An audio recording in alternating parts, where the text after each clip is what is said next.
Ara History Untold, the grand strategy civilization building game, returns today with brand new gameplay footage and developer insights. And it's an exciting time with Millennia also recently being announced. I think historical strategy gaming might be in for a treat. So let's jump back into Ara History Untold, talk about the insights, including an opportunity for you to play it at home. My name's JumboPixel. Please do consider liking the video if you like this kind of stuff, and let's roll straight through. Today's video is going to largely focus around the living world of Ara, the scale of the simulation, and its time periods, how the different acts in the game work, how you progress through, and ultimately what it covers. So without any more gas bagging, let's take a look and I'll talk you through what we're looking at.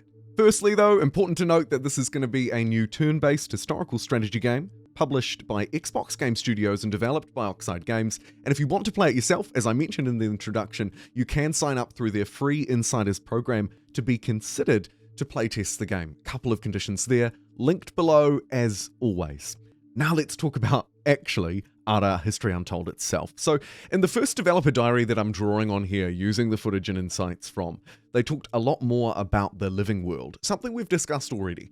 This game is trying to be much more of a grand strategy than your traditional 4X sort of turn-based historical strategy like Civilization, or indeed the new Millennia game, Humankind, many others.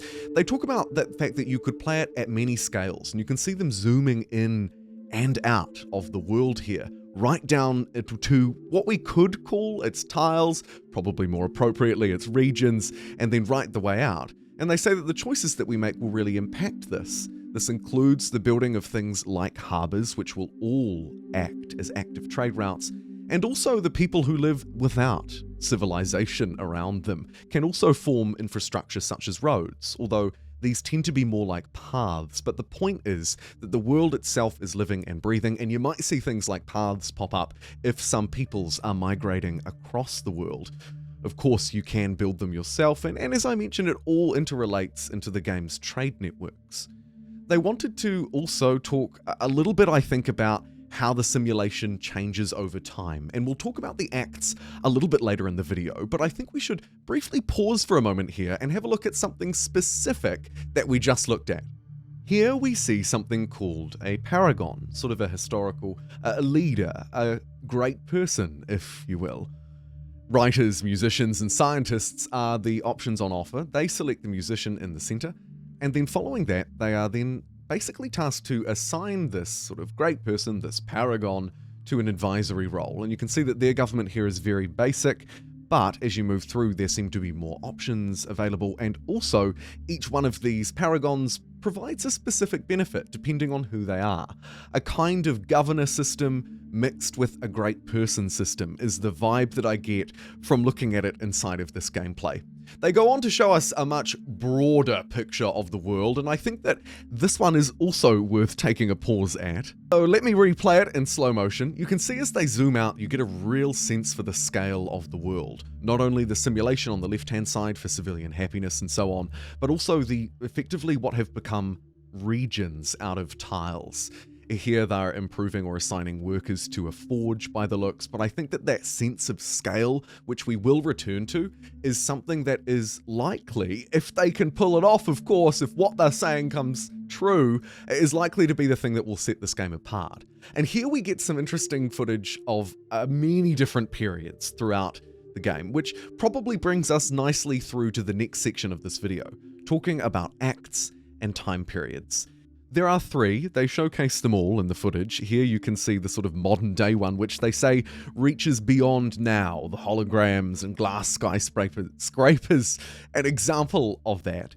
But also, of course, it goes back to the ancient period as well, starting from basically the Stone Age through to around the Antiquity. We have the ancient era. Then the Middle Ages, this period of reasoning, of exploration, of enlightenment and science, and then that aforementioned sort of final period, the Industrial Revolution, right the way through to what sounds like it will be the sort of near future, not necessarily the far future. Although really for the most part they focused in on the ancient and then the Middle Age. As you can see though, zooming into the map and again reinforcing that level of detail, as you move through the acts, your infrastructure, your architecture, your world view changes.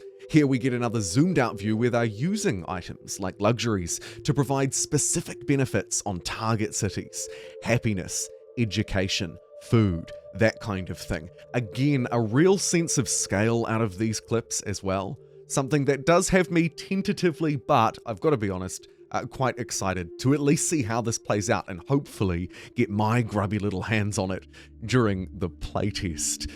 Here we see sort of more of what we will probably come to know as the late game.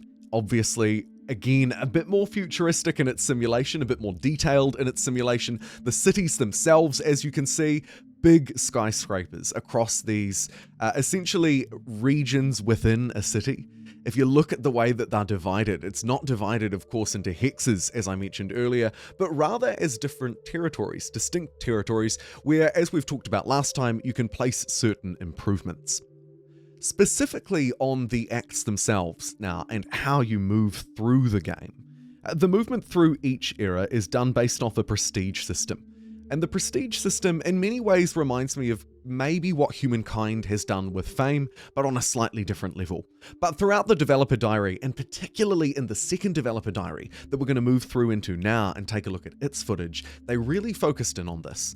They talked about how prestige is built up over time through commerce, culture, government, industry, military, religion, and scientific accomplishments, right? So it's across all of these different domains, these 7 different domains, and you, if you fail, may suffer and burn. Your civilization will turn to ruin. At the end of each act, a certain number of civilizations will be forced out of the game. So you may not be playing through an entire campaign, you might be left to ruin. How to avoid it? Well, you need to make sure that you feed into those domains that we were talking about earlier and build up your prestige. Here we get a very brief glimpse at what combat might look like inside of this game, or at least what units look like standing and fighting on the map, and that's about all we see. Then they return to the city view, and again return to talking about the prestige system, where if you wish, you could build these grand monuments, or wonders. Of course, if you're a civilization player, humankind player, you'll feel right at home with this mechanic. One way to build up your culture.